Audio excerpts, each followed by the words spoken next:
नारद जी के द्वारा अनिरुद्ध के बंधन का समाचार पाकर श्री कृष्ण की शोणितपुर पर चढ़ाई। शिव के साथ उनका घनघोर युद्ध। शिव की आज्ञा से श्री कृष्ण का उन्हें जृंभणास्त्र से मोहित करके बाणासुर की सेना का संहार करना। व्यास जी बोले, हे मुनिश्रेष्ठ, कुंभांड की पुत्री चित्रलेखा द्वारा अपने पौत्र अनिरुद्ध का हरण कर लिए जाने पर श्री कृष्ण ने क्या किया, उसे कहिए। सनत कुमार बोले, हे मुनि सत्तम, अनिरुद्ध के चले जाने पर उन स्त्रियों के रोने के शब्द को सुनकर श्री कृष्ण को बहुत दुख हुआ। अनिरुद्ध को बिना देखे उनके बंधुओं तथा श्री कृष्ण को शोक करते हुए वर्षा काल के 4 मास बीत गए। तब नारद जी से उनकी वार्ता तथा उनके बंधन का समाचार सुनकर सब यादवगण तथा श्री कृष्ण जी अति दुखी हुए।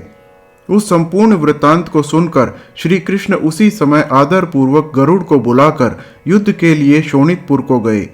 उस समय प्रद्युम्न, युयुधान, सांब, सारण, नंद, उपनंद, भद्र, बलराम तथा कृष्ण के अनुवर्ती सब लोग चले।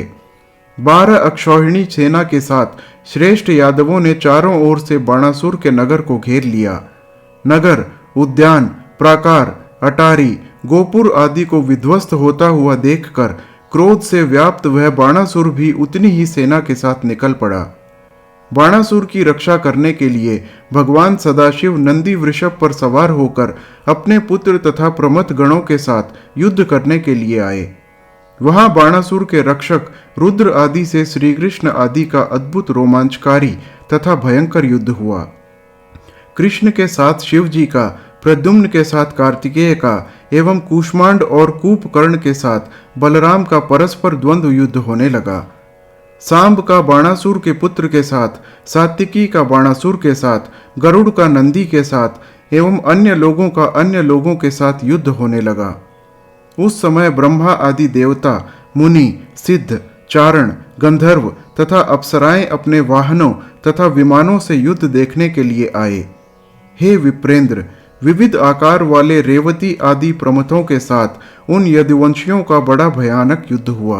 भाई बलराम तथा बुद्धिमान प्रद्युम्न के सहित श्री कृष्ण जी ने प्रमथ गणों के साथ घोर भयानक युद्ध किया। वहां अग्नि, यम, वरुण आदि देवताओं के साथ विमुख, त्रिपाद, ज्वर और गुह का युद्ध हुआ। विविध आकार वाले प्रमथों के साथ उन यादवों का विकट, भयंकर तथा रोम हर्षण युद्ध होने लगा। बहुत सी विभीषिकाओं से, कोटरियों से तथा निर्लज्ज प्रबल स्त्रियों से पास पास से युद्ध होने लगे। तब श्री कृष्ण जी ने शिव जी के भूत, प्रमथ तथा गुह्यक आदि अनुचरों को अपने शार्दंग धनुष से छोड़े हुए तीक्ष्ण अग्रभाग वाले बाणों से पीड़ित किया। इस प्रकार युद्ध के उत्साही प्रद्युम्न आदि वीर भी शत्रु की सेना का नाश करते हुए महाभयंकर युद्ध करने लगे। तब अपनी सेना को नष्ट होते हुए देखकर शिव जी ने उसे सहन न करते हुए महान क्रोध किया और भयंकर गर्जन किया। यह सुनकर शिवजी के गण गरजने लगे तथा शिवजी के तेज से तेजस्वी हुए वे शत्रु योद्धाओं को नष्ट करते हुए युद्ध करने लगे। श्री कृष्ण ने शार्दंग धनुष पर नाना प्रकार के अस्त्रों को रखकर शिव जी के ऊपर प्रहार किया। तब विस्मित न होते हुए महादेव जी ने प्रत्यक्ष रूप से अस्त्रों को शांत कर दिया। शिव जी ने ब्रह्मास्त्र को ब्रह्मास्त्र से, वायव्यास्त्र को पर्वतास्त्र से तथा नारायण के आग्नेय अस्त्र को अपने पर्जन्यास्त्र से शांत कर दिया। प्रत्येक योद्धा से जीती हुई श्री कृष्ण जी की सेना भागने लगी। हे व्यास जी, वह सेना शिव के संपूर्ण तेज के कारण युद्ध में न रुक सकी। हे मुने, अपनी सेना के पलायन करने पर परम तपस्वी श्री कृष्ण ने वरुण देवता संबंधी अपने शीतल नामक ज्वर को छोड़ा। हे मुने, श्री कृष्ण की सेना के भागने पर श्री कृष्ण का शीतल ज्वर 10 दिशाओं को भस्म करता हुआ उन शिव जी के समीप गया। उसको आता हुआ देखकर महादेव ने अपना ज्वर छोड़ा। उस समय शिव ज्वर तथा विष्णु ज्वर आपस में युद्ध करने लगे। तब विष्णु का ज्वर शिव जी के ज्वर से पीड़ित होकर क्रंदन करने लगा और कहीं अपनी रक्षा न देखकर शिव जी की स्तुति करने लगा। तब विष्णु के ज्वर द्वारा वंदित शरणागत वत्सल सदाशिव ने प्रसन्न होकर विष्णु के शीत ज्वर से कहा। महेश्वर बोले, हे शीत ज्वर, मैं तुमसे प्रसन्न हूं, तुमको मेरे ज्वर से भय नहीं होगा। जो कोई हम दोनों के संवाद का स्मरण करेगा उसको ज्वर से भय नहीं होगा। सनत कुमार बोले, इस प्रकार कहे जाने पर वह वैष्णव ज्वर शिव जी को नमस्कार करके चला गया। उस चरित्र को देखकर श्री कृष्ण भयभीत तथा विस्मित हो गए। प्रद्युम्न के बाण समूह से पीड़ित होकर कुपित हुए दैत्य संघाती स्कंद ने अपनी शक्ति से प्रद्युम्न को आहत कर दिया। तब स्वामी कार्तिकेय की शक्ति से आहत बलवान प्रद्युम्न अपने शरीर से रुधिर बहता हुआ देखकर संग्राम भूमि से हट गए। कुंभांड और कूपकर्ण के द्वारा अनेक अस्त्रों से आहत किए गए बलि बलभद्र भी युद्ध में स्थिर न रह सके और भाग गए। गरुड़ ने हजारों रूप धारण कर महासागर से जल का पान कर और मेघों के समान जल छोड़कर बहुत से लोगों का नाश किया।